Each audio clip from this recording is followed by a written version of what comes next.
sa Stardust mo, meron ka palang ganito? Is magti 3 months na po siya going forth. So part owner po ako nitong bar na to. Bakit mo ginustong pumasok din sa bar? Kasi fast food ngayon, first time. Well, yes, aside, maganda kasi yung proposal po sa akin with this bar. Parang talagang we invested heavily on sound system. The sound system, parang half of our investment, yung total capital ng investment namin, half nun, puro sound system siya. So pag nandito kayo on a regular night, kahit malakas yung music, we see to it na hindi kayo nagsisigawan when you talk. So ganun ang sound system namin. Hindi lang ganun kalakas right now kasi nga, syempre private event siya.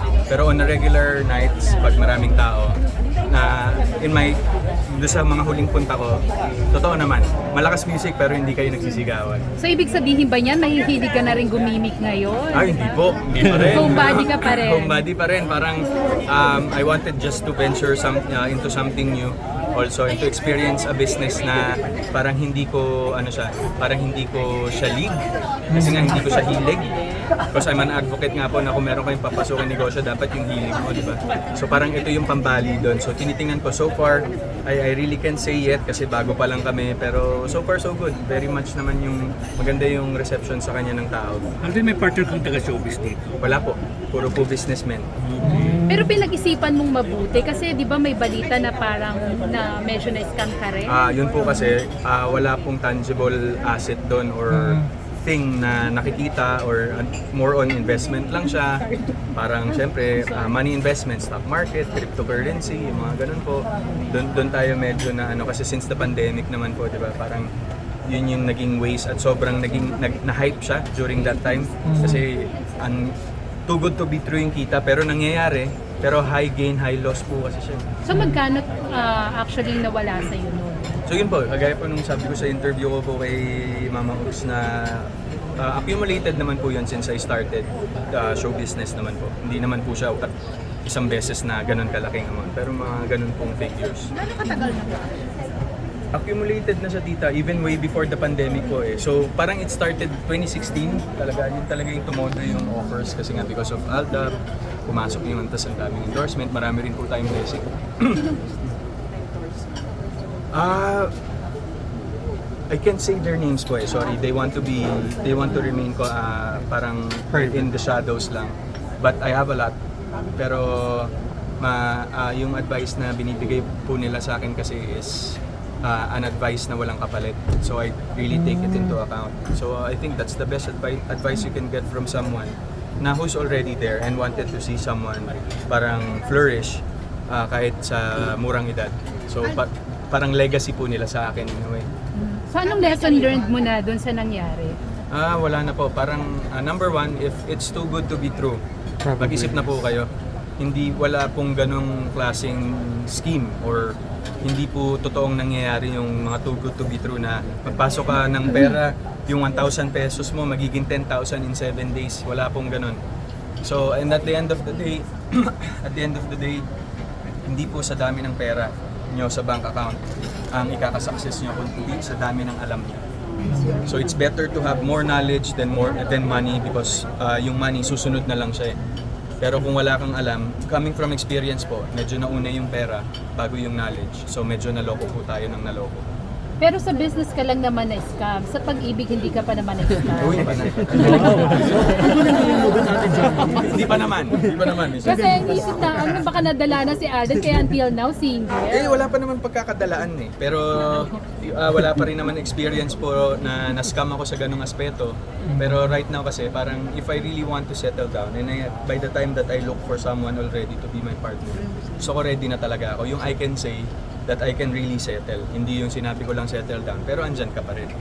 Para prepared din po. Ako, prepared yung partner ko, and eventually our family as well. Pero ngayon nagsasama kayo ni Sanya Lopez, di ba? Yes. Before, parang may mga talks na nag-date kayo. Ay, wala pong ganun. Hindi po kami nag-date. Parang, so ngayon lang kayo talaga magsasama ni Sanya? Well, nagkikita-kita po kami sa GMA.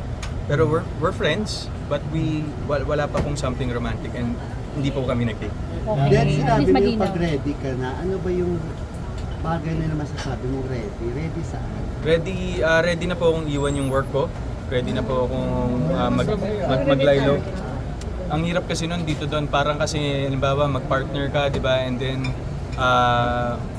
baka hindi lang, I'm not saying hindi ko sa inuunahan yung iisipin ng partner ko, but really it's more of if I wanna venture into the settling down stage, gusto ko andun ako sa family ko, gusto ko yung mga anak ko, hindi ko sila makikita ko yung paglaki nila, kaya ako nakikita po natin yung iba nating mga kasama sa showbiz na nagkakaanak, nawawala for some time and then babalik. Ako po kasi siguro by the time na magka-family, mas focus ko yung family ko, and then pag nagkaroon na lang ako ng chance ulit babalik, pero family muna. Kasi pag magka-girlfriend ka ba No po. Doon? Pag magka-girlfriend ka ba din, ibig sabihin maglalaylo ka sa showbiz para... Ako po parang ganun ko po siya iniisip. Hindi mo kayang pagsabayin both? Hindi po, kasi may mako-compromise po ako yun right now. So, hindi pwede ka artista mo din. Hindi, Chinichismis sa'yo. hindi ko naman po masabi ito doon eh. Parang ako ayoko siyang pangunahan, and ayoko rin sabihin na ayoko ng showbiz, ayoko ng non-showbiz. Come what may po. So far yung come what may naman po sa akin nag-work eh, kaya hintayin ko na lang po. Ang dali kasing sabihin na parang, di ba, ang dali kong sabihin na parang gusto mo someone supportive, mahal ka, naiintindihan ka. Pero pag nandun na kayo sa setup na yun, lalabas na yung mga bagay na hindi nyo na-expect. So, ako nga, parang nababago ngayon eh. More on an open-minded girl, sana yung networking. So Adel, wala ka pang nakikita na someone talaga na parang gusto mong ligawan or nakaka-chat? Sa ngayon po, meron siyempre po na nangyayaring ganyan, but hindi natin masyadong hina-hard sell. Saka hindi natin masyadong talagang... So manggugulat ka na lang Opo, sa post mo? Siguro po, parang ganun. Parang ito po, nagulat kayo sa bar. Ganun lang po, as long as naman na, kumbaga kung ano po kasi muna yung opportunity ngayon, unahin ko po muna kasi lalo po yung company ko rin, yung Myriad Corporation. Sobrang dami po namin gagawin next year in terms of concerts, international concerts. Meron din po akong international film na gagawin next year. So sa New York po siya isushoot. Tas foreign production po siya mostly. So Ikaw lang. So parang ako lang po ang Pinoy. Ano po siya? It's a trilogy of short films, pero it's more on an advocacy film po siya for women empowerment and women's rights po. So yan po yung... So you're gonna be with Hollywood stars as well? Gumawa kayo ulit ng movie ni Capri. Yes. May mga glamour na ano. grabe yung... Gumawa kayo uli ng movie ni Capri. Anong stand mo doon? Ako po, of course, Hello, Love, Goodbye naman po, really made history. And yun po talaga yung clamor din ng mga nakapanood nun is to have a part 2. Ako po, ready naman ako anytime kasi yun nga po yung sinabi ko ng kay Direk Cathy nung kinausap ko. Sabi ko, Direk, pag nag-decide kayo ng part 2, ka-cancel ko muna lahat ng schedule. Gawin natin yung part 2. But then again, that's really up to Star Cinema po right now because sila po yung producer and they own the IP rights of the film. Kayo ni Maine, may possibility pa ba na magsama ulit sa isang project? Parang si Maine po kasi sa ngayon based on how hindi na po kasi rin kami nagkakausap talaga madalas and hindi na rin po ako masyadong nakakanood ng TV, but right now as I can see, medyo mas okay na ngayon si Maine sa mag-settle sa family life niya. Then we respect that, and ako, I respect that as well. Binati mo siya nung kasal niya? Yes, I did, opo. Nagkataon lang po na meron tayong schedule nun kaya hindi po tayo nakapunta. Tsaka yun yung time po na nagka-landslide yata sa Baguio. And then, so, yun. Pero I wish her well and congratulations of course sa kanila ni Virgil. So sino pa sa mga local stars natin ang gusto mong makasama? Aside from Catherine, si Julia, si Maine, ang mga nakasama mo na? Sa ngayon po wala meron pong niluluto for Ann Curtis and me. So, and then Rom-com or? medyo ano po Drama na futuristic po yung concept. Parang Direk Irene din po ito, Irene Villamor. So next year na yan? Parang next year po, tatapusin lang po ni Ann yung film niya with Direk Eric Mabiel. Ano po, GMA Public Affairs po. Yung Collective yung Napa po yung mapoproduce nung dami niyo rin sa isang video. Yes po, pero parang alam, nung nagkausap po kasi kami ni Ann, alam na rin niya eh. So parang ngayon po, yung una-una lang, tinatapos lang po yung ibang mga projects niya. So yun po, tapos, yun po, directing also, yung first film po na natapos ko, that's under Viva naman po. Tapos na po, yes, tapos na siya. Tapos na po siya. Yes, that's with Heaven. Next year po ito for streaming po siya. May tayo na final mo. Well, yun nga eh, ayoko pa nga. Hindi po kasi masabi kasi ang lumalabas po online is Out of Order. But right now, it's just the working title for the film. Pero we'll see kung ano pong advice ni Boss Vic natin sa. Ano na buo? Ang sabi po sa akin, not on Viva Max. So, inumit naman po. Kaya nga. Na sa atin yun. So, it's either Netflix or Amazon. Kasi for sure, Alden, kung Viva Max,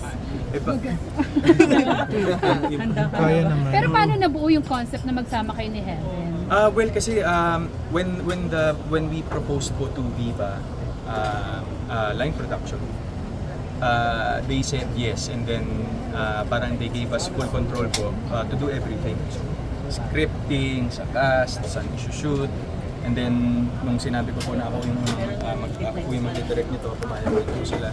So the story came in first, bago po ang cast. So ang sure lang po dun sa role dun sa brainstorming namin was yung role ko po as yung lead po ng film. Then eventually, parang syempre in courtesy naman po with Viva and also GMA, we ask lists of actors na kung pwedeng sino po yung mag-star in sa film. And then of all the pinagpilian po, parang the team agreed po na I think we should give Heaven a chance for this film. And true enough po, nung natapos namin yung film, iba rin yung grit niya when it comes to acting eh. May dating at saka she knows what she's doing. Nung present ko po yung concept sa kanya, the next day, nagulat ako na nung nag-schedule pa lang po kami ng immersion sa QC Hall of Justice, biglang nagkaroon siya ng personal niyang immersion sa San Juan Hall of Justice naman. So I mean, yung ganun class, we need actors like that po kasi yung talagang pinagtutuunan ng pansin yung proyekto at saka hindi lang tinatrato to as fly-by-night projects. So, Yes, Del, family of two daw muna. Kamusta yung experience kahapon Ay! sa parada? Nakakamiss dito guys. Yes, nakakamiss mabilad sa araw, pagpawisan, ganyan. Tapos, hindi, parang ako po,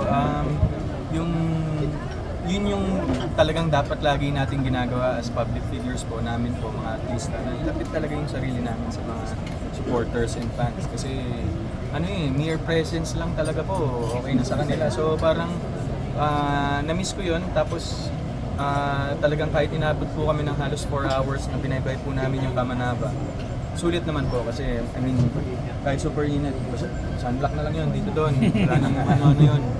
Kahit naluto yung buhok, okay lang. Worth it. Dapat ba kayo ni Sharon ng possible na collab? Parang may sinusulat na nga dito, Bergs, eh. Si Tita Mel din po eh, pero surprise po yan. Pero for sure meron po yan after this film. May produce ninyo or sa Silico pa rin? Sana po, payag ko na si mga boss mayor natin na po-produce na po ako. Sama na po ako dun sa May next tanong film. daw So, si ikaw pa Binya rin ang busy Bibar. sa akin ng 2020. Si Binya Bibar may tanong. Hindi ko sure kung natanong na. Kasi may lumabas na may kumipirata raw sa'yo. Okay po, wala pong ganun. Well, siguro talagang Magawa ni Pinya yun. Wala po talaga.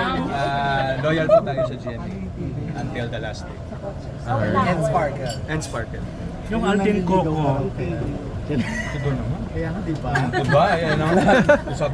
Hindi, wala. Actually, kung ano sa itanong pa yung nababasa. Hindi, yun nga po kasi, well, sagutin ko na rin po yan. Wala pong katotohanan. Hindi po siya totoo. Kasi lumalabas siya, parang ginagawa na naman ako ng issue para mapunta sa akin yung blame, di ba? Parang nahihimik ako. So, ngayon po, wala pong ganun. Hindi po yung totoo. I know my place in the industry and hindi po ako nakikisawsaw sa issue ng kung sino-sino man. Pero as a friend ba, nag-reach out ka sa kanya, sa consoler? Parang hindi ko pa po nagawa. Pero kasi syempre, I mean, that's her personal eh. And nung ginagawa po namin yung Hello Love Goodbye, parang yun din yung respeto na anything that has to do with that angle, yung sa kanila ni Daniel, hindi ko po ako nakikialam. So I keep that oath ko, and parang hindi na lang din po talaga tayo masyadong maraming hindi ko na po nai-involve yung sarili ko with this issue. Kasi malaki na po siya. Alden, yung Alden Coco na nababasa namin. Ano Yes. yun? May sisingit ba yun? Sa festival na? Baka po next year. I mean, Wow! baka po. Pero, yes, but kasi yun nga po, since 5 breakups po, all of a sudden talaga yung connection ko with Julia and Coco, parang bigla lang siyang dumating eh. Nagulat ako, sinasabi ni Jules na, sabi ko, Jules, nagugulat ako kay Boss Coco kasi parang ang tagal na niya akong kilala kapag nag-uusap kami. Kasi talagang yung mga payo na binibigay niya sa akin, of course, when it comes to producing and directing and acting at the same time, very guided since pinagdaanan na niya. Tapos parang na-bring up into the table lang po na sabi ko, boss ko, sana, kasi gusto niya po na magkaroon kami ng project together. Sabi ko, sige boss, ano na lang natin yan? I-MMFF na lang natin yan next year. Game daw siya. So, Then, totoo ba ayaw mo mag-guest sa Itbulaga? Hindi Kasi po. hinahanap ko sa EAT, naglabas ko sa show pa. Hindi po, Pero hindi yung po. sa Itbulaga, ina-expect nila na sana mag-promote ka raw doon. Saan Mga po? kaibigan mo naman yung mga Sabi ni host Joe, doon. Sir Joey. Joey De Leon. De Leon? Sa Itbulaga po sa TV5. Sa EAT, sa TV5, hinahanap ka.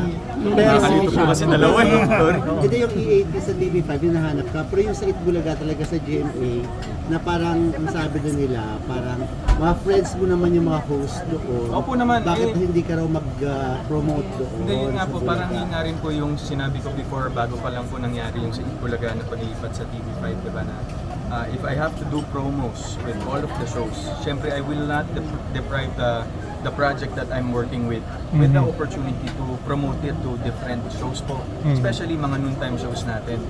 Pero right now po kasi parang wala pong sked na napag-agrihan regarding sa guesting. Kasi ang gusto nga po is dalawa po kami ni Sharon lagi na mag-guest. Doon nga lang din po sa TV5. Given na po yun. Hindi ka na pwede.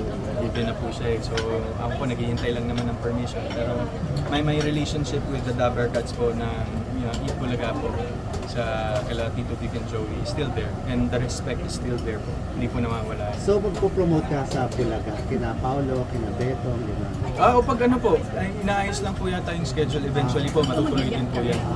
Yes po. Yes, Tito Rose, of course. Opo, parang that is, I always mean well po sa mga ginagawa ko naman sa buhay ko. Hindi po ako para mang-apak or tarnish ng relationship po na nagkaroon ako sa mga nakatrabaho ko po before, most especially Itbulaga, na ang laki ng natulong po sa akin talaga.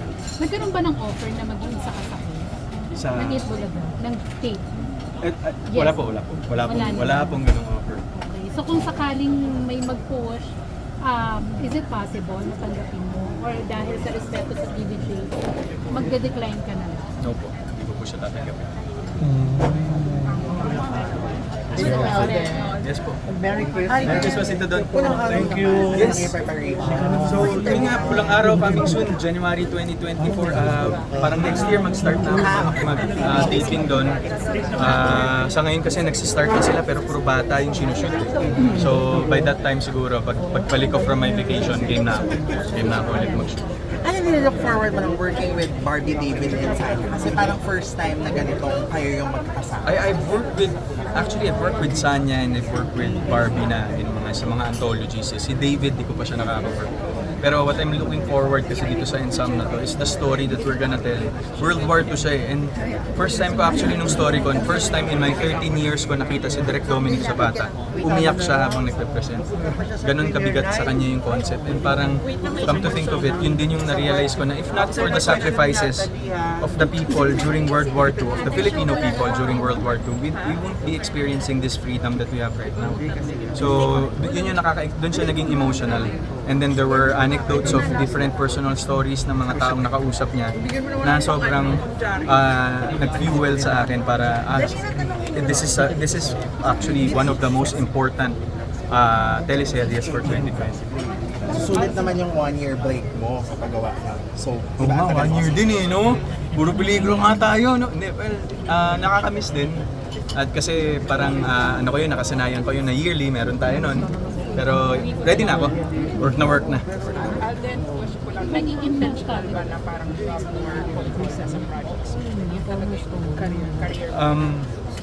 Yun nga po parang right now since parang before 'di ba maintindihan naman din po ako siguro ng nakakarami dito na syempre as you grow older you learn things and you develop certain specific skill sets and discernments na alam mo na kung ano yung mas angkop sa'yo. Parang right now, now I am at that point of my career na nandun na ako sa self-preservation stage. So, it's not really full control but more of collaboration.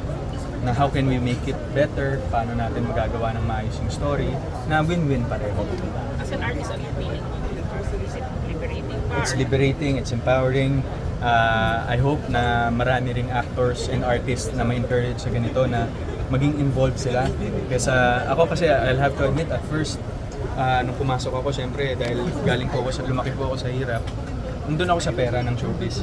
Pero as I go along, on the 3rd year, 4th, 5th year, dun ko natutunan i-value na, tas na in love na ako ng todo and right now, nasa stage na rin ako na parang pagbalik sa industriya. Parang kung itong party natin is my way of giving things to people who have helped me in my career naman. Mobile fun. Alden, Yung turning point. Ako daw dito. Salamat! Actually, masabi parang kailangan ko siya. Pinagdasal ko kasi na, alam niyo po, minsan may mga dasal tayo, minsan hindi pinapakinggan. It's meant to happen Yung mga nababasa ko po sa daily devotional ko na bibigay talaga ni Lord yan sa'yo. Kasi kailangan mo siyang pagdaanan and you need to learn something from that hardship. Kaya kahit anong dasal mo minsan, hindi siya umaalis. Pagod ka na, to the point na parang lahat ayaw mo ng wala po akong gana sa lahat ng bagay during the first 3 months. Pero ngayon nga po, after that, dun bumuka yung realization, dun naging mas full circle yung experience na kaya ko pala naranasan to. Is para mas ma-appreciate ko kung ano yung mga dumadating po sa akin. Alden, speaking of pinagdadaanan, oo, kasi kahapon nagkasama kayo ni Sharon, Yes, diba? yes. And may balita ngayon na may mahugot post kasi siya tungkol sa breakup issue, ganyan. Naramdaman mo ba na may pinagdadaanan si Megastar? Hindi niya po pinapakita sa akin. Pero during the filming, may mga kanakwento siya po sa akin na confidential na syempre hindi ko naman po masasabi sa ating lahat yun.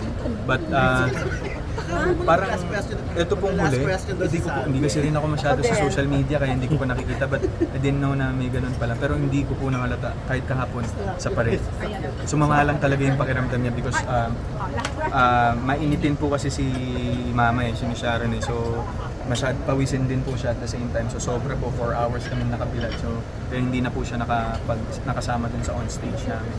Then last question na lang. To end 2023, anong nilulook forward mo sa 2023? Ay, maganda yan. Grabe naka-general question. Opo. Yan ang pinaka. End ko yan, no? Mas magkaroon po ako ng opportunity makatrabaho yung mga taga-ibang stasyon. More to go beyond the walls of GMA na right now na gano'n naman na po yung nangyayari. Tsaka po at the same time, nilook forward ko po yung next natin para tuhog, di ba? Next Christmas party ko for lovers. Kasi katay-katay siya, parang yung last year, yung last natin, biglang nag-pandemic na. Tapos ang tagal na ulit bago. So yun ang mas nilook forward ko dito. Yes. Alden, pag-ibig na lang, Premiere night na po!